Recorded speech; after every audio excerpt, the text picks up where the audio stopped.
नमस्कार दोस्तों, स्वागत है आपका आज के एपिसोड में। आज का जो हमारा टॉपिक है वो बेहद इंपॉर्टेंट है इस लिहाज से क्योंकि हाल ही में एक रिपोर्ट आई है और रिपोर्ट का नाम है वर्ल्ड इनइक्वालिटी रिपोर्ट 2026। और इस रिपोर्ट में क्या क्या बातें कही गई हैं, कौन कौन से आंकड़े सामने आए, उनको हम विस्तार से समझेंगे।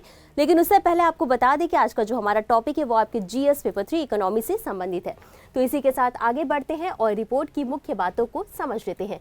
तो ये जो रिपोर्ट है इसका नाम है विश्व असमानता रिपोर्ट 2026 और इस रिपोर्ट में दो बेसिस पर डेटा दिए गए हैं। पहला है कि भारत में आय असमानता को लेकर और धन असमानता को लेकर के इसमें डेटा दिया गया है और क्या क्या डेटा है उन्हें हम समझ लेते हैं।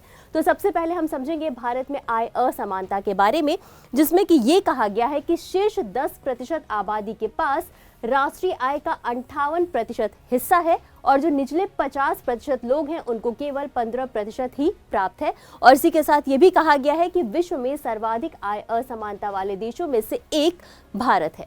अब हम समझेंगे भारत में धन असमानता के बारे में। तो इसमें यह कहा गया है कि भारत में जो सबसे धनी 10% लोग हैं उनके पास कुल संपत्ति का लगभग 65% हिस्सा है, जबकि शीर्ष 1% लोगों के पास लगभग 40% हिस्सा है। और आपको बता दें कि ये जो पूरा आंकड़ा है ये लुकास चांसल, रिकार्डो गोमेज कैरेरा, रोवेदा मुशरिफ और थॉमस पिकेटी के द्वारा संपादित किया गया है। अब आगे बढ़ेंगे और इससे संबंधित कुछ और आंकड़ों पर भी नजर डालेंगे। अब हम बात करेंगे लैंगिक असमानता के बारे में, जिसमें कि सबसे पहले हम जानेंगे महिला श्रम बल भागीदारी दर, यानी कि महिलाओं की भागीदारी की बात करेंगे। तो सबसे पहला आंकड़ा तो यही देखते हैं कि 2017-18 में 22% से बढ़कर 2023-24 में 40.3% हो गई है क्या महिला श्रम बल भागीदारी दर। और ये जो आंकड़ा है वो श्रम मंत्रालय के द्वारा दिया गया है। वहीं विश्व रिपोर्ट के अनुसार एक दशक के 15.7% पर कम बनी हुई है।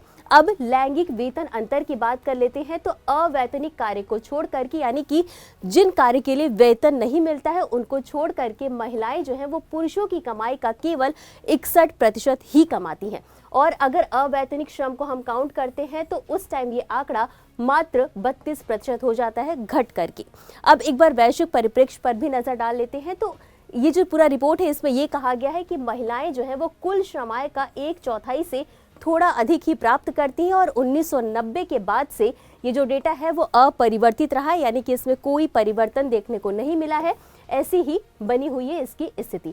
अब हम बात करेंगे जलवायु संकट और असमानता का संबंध के बारे में, यानी कि जलवायु संकट और असमानता के बीच कैसे संबंध है इसके बारे में भी रिपोर्ट में बताया गया है। तो वो कौन कौन सी बातें, इन्हें भी हम समझ लेते हैं। तो सबसे पहले हम जानेंगे उत्सर्जन असमानता के बारे में।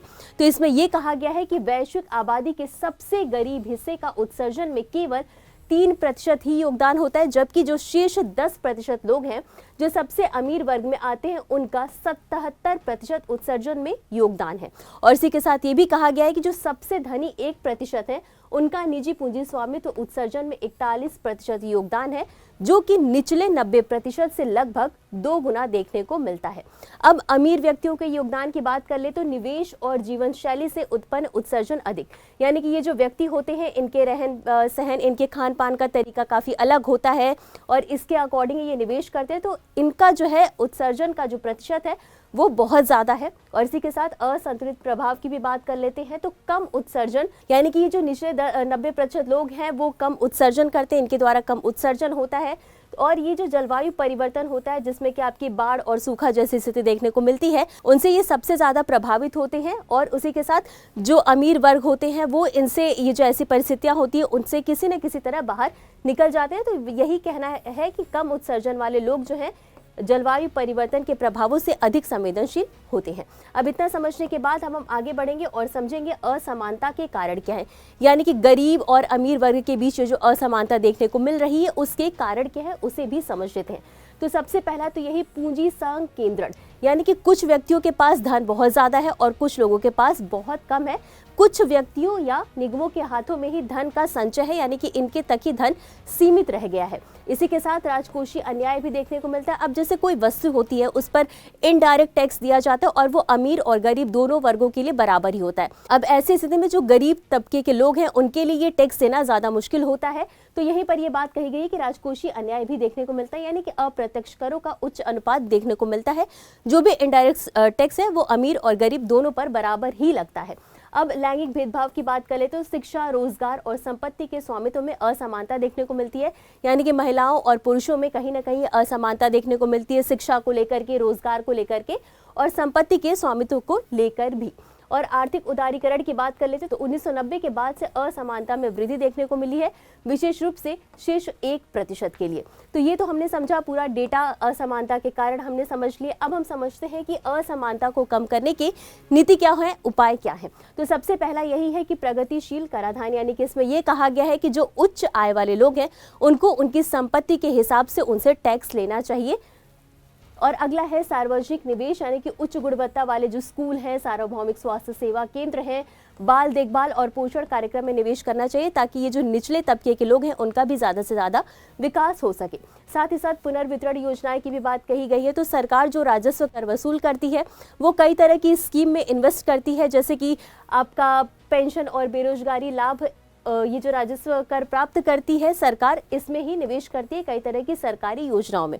अगला है रोजगार सृजन, यानी सरकार को ये चाहिए कि वो रोजगार के अवसर पैदा करे, सृजित करे और साथ ही महिला सशक्तिकरण, यानी कि महिलाओं को शिक्षा दे और ताकि वो रोजगार प्राप्त कर सके। और इसके अलावा महिला और पुरुषों में वेतन को लेकर के जो असमानता देखने को मिलती है उसको भी निश्चित करने की जरूरत है। तो इतना समझने के बाद अब हम देख लेते हैं आज के अभ्यास प्रश्न को। प्रश्न है, विश्व असमानता रिपोर्ट 2026 के अनुसार भारत में आय असमानता के संबंध में निम्नलिखित कथनों पर विचार करें।